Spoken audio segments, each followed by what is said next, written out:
안녕하세요. 초등학생 딸이 하나 있는 40대 남자입니다. 저는 와이프가 초등학생 애한테 대하는 것처럼 저를 지적해서 너무 스트레스를 받습니다. 왜? 사람이 바쁘면 대답을 잘 못할 때가 있잖아요. 저는 운전할 때 특히 그러거든요. 한 번은 와이프가 옆에서 여보, 왜 내비대로 안 가?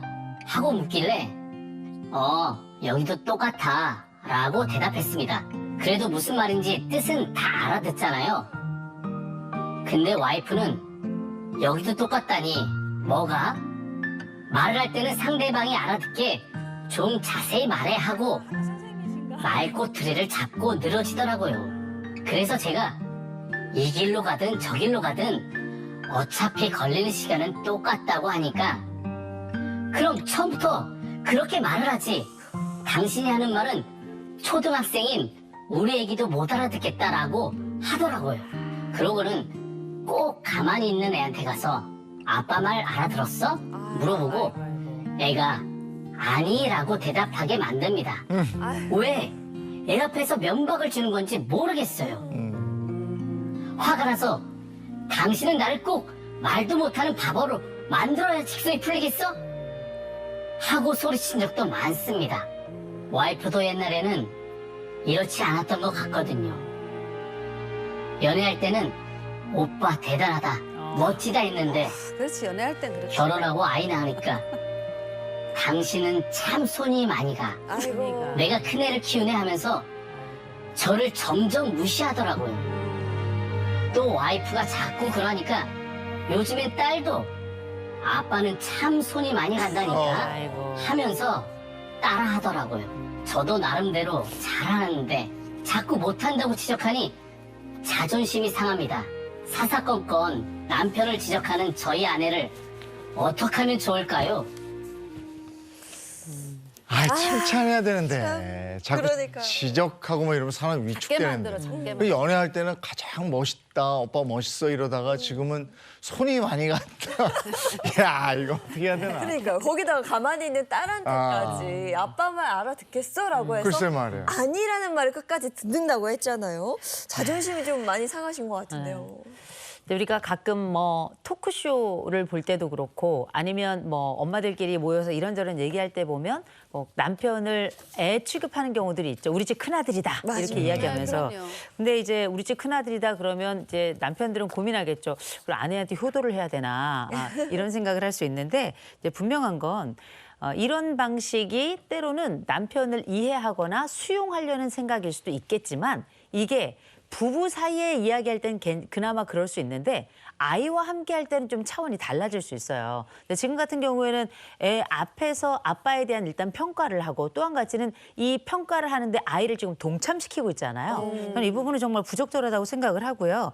일단 이런 과정이 엄마가 이 과정에서 하고 싶은 말이 뭔지는 알겠는데 이게 결코 배우자인 남편에게도 그렇고 아이에게도 그렇고 이게 좋지 않은데 이런 게 보통 보면 습관처럼 나타나는 경우가 꽤 많이 있거든요. 그렇죠. 이게 온 가족을 위해서는 좀 조정이 필요할 텐데요. 좀 하나씩 알아보죠. 네. 이 사연에 가슴이 뜨끔하신 분들 많으실 거예요. 그러니까 엄마들끼리 모였을 때는 아유 우리 남편 손 많으니까 아유 우리 남편도 그래 내가 아들하고 사는지 남편하고 사는지 모르겠어 이런 얘기들 하잖아요. 근데 남편한테 직접 그렇게 얘기하는 건 정말 자존감을 무너뜨리는 거니까 좀 자제해야 돼요. 네. 이거 뭐 하나부터 열까지 다 챙겨줘야 되는 사람도 있어요. 그런데 상대방이 당신은 참 손이 많이 가는 사람이야. 내가 널 이렇게 챙기고 있어라고 알아봐 달라고 그런 얘기를 하는 그렇지, 수도 있을 것 그렇죠. 같아요. 맞아. 네, 거기다가 남편은 나름 잘하고 있다라고 생각을 하고 있는데 자꾸 못한다고. 막 아이 앞에서 네. 바보 취급한다는 그 생각이 드니까 더 괴로운 것 같거든요. 자, 이번 사연에 대한 해결책이 있을까요? 솔루션 한번 가보겠습니다. 나를 꼭 바보로 만들어야겠어. 남편을 위축시키는 아내의 말 습관. 어떻게 해야 될까요? 첫 번째 솔루션입니다. 네, 첫 번째 솔루션은요. 아내에게 금지어를 정해주자입니다.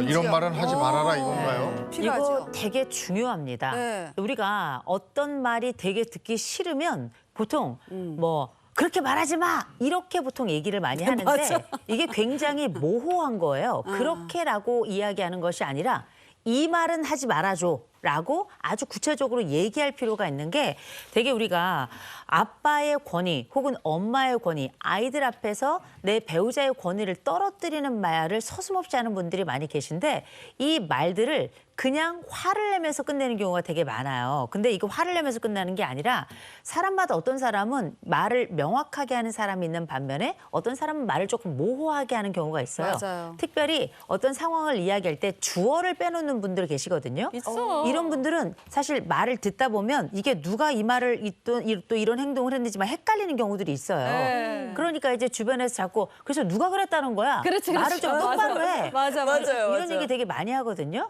근데 어쨌거나 간에 그 말을 듣고 그 말에 실수를 한 사람은 약간 미안하기도 하고 좀 부끄럽기도 하고 경우에 따라서는 아이들 앞일 경우에는 아버지의 말의 권위 전체가 떨어지는 경우들이 되게 있어요. 그래서 적어도 이렇게 반복적으로 지적하고 이 부분을 아이 앞에서 이렇게 이야기하는 경우에는 금지어, 곧 어떤 말을 하지 말아야 되는지 명확하게 그리고 분명하게 아내를 따로 불러서 얘기하셔야 됩니다. 입장을 바꿔놓고 엄마의 권위를 떨어지는 이야기를 아버지가 애 앞에서 한다고 생각해 보세요. 기분 좋겠어요? 싫죠. 이거는 입장 바꿔놓지 않더라도 누구든지 상식적으로 알 수 있는 이야기인데 중요한 건 어떤 말을 하지 말아야 될 것인가를 분명하고 선명하게 전달하는 과정이 이 부부에겐 지금 필요하다는 거죠.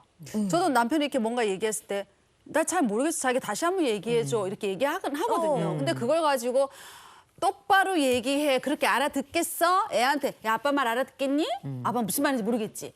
막 이렇게 얘기하는 건 이건 아닌 것 같아요. 그러니까요. 딸도 종종 어느샌가 엄마 말투를 닮아가잖아요. 이 사연 속에서도 아빠는 참 손이 많이 간다니까 뭐 이런 말을 딸이 하니까 아빠 자존심이 상하고 자꾸 이런 부작용이 좀 생기는 것 같습니다. 그렇죠. 네, 자꾸 우리 조금 전 얘기했던 것처럼 남편을 자꾸 큰아들이다, 우리 집 막내다라고까지 이야기하는 분들도 많이 계시는데 네. 그걸 굳이 애들 앞에서까지 이야기하시는 건 절대 금물인데요. 네. 이제 이게 보통 뭐 남성들이 가지고 있는 이 약간 의존하는 마음들도 있어요. 남자들이라고 해서 뭐 항상 뭐 왜 이런 건 아니거든요. 네네. 남자들도 태어날 때부터 가장은 아니니까 배우자를 통해서 약간 애교도 부리고 또 부부끼리 할 수 있는 이런 서로 상호 의존, 건강한 차원의 의존이 있을 수 있죠. 근데 우리가 흔히 심리학에서 남성을 표현하는 표현으로는 이런 말이 있습니다.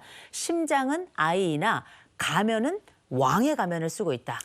이런 얘기를 많이 하는데 그 얘기는 이 아이의 심정을 알고 있는 그 마음을 배우자가 알아주는 건 너무 좋지만 외부적으로는 왕의 가면, 곧 그렇죠. 왕의 충분한 그 권위를 살려주는 게 굉장히 중요하다. 남자는 이른바 이렇게 폼으로 산다 이런 얘기를 하는데 실속 있는 남성들도 있겠습니다. 그만큼 그럼에도 불구하고 이 남성들이 가지고 있는 사회적인 욕망에 관련된 이야기를 하는 거거든요.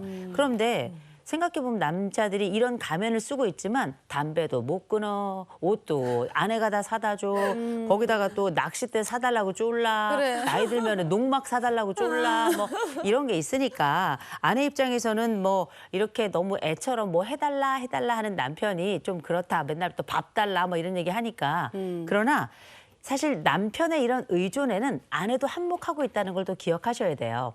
왜냐하면 남편이 결정하도록 놔두는 게 아니라 이거 입어, 저거 사줘 하면 아니야, 이거 아니고 저걸 사는 게 더 좋아. 이런 식으로 대부분의 결정권을 집안에서 아내가 독점하는 경우들이 많아요. 이렇게 독점하게 되면 그냥 아내가 알아서 해주니까 그걸 또 내가 맡기는 경우도 남편 입장에서는 발생하는 거거든요. 그래서 애 옷 입히듯이 그렇게 남편의 결정권을 독점한 경우라면 이거는 남자가 스스로 집 안에서 남자다움을 일면 포기하게끔 하는 것도 있고 또 그 과정에 아내가 결정권을 가지면서 남편이 아내의 비위를 맞추는 경우들도 꽤 많이 있거든요.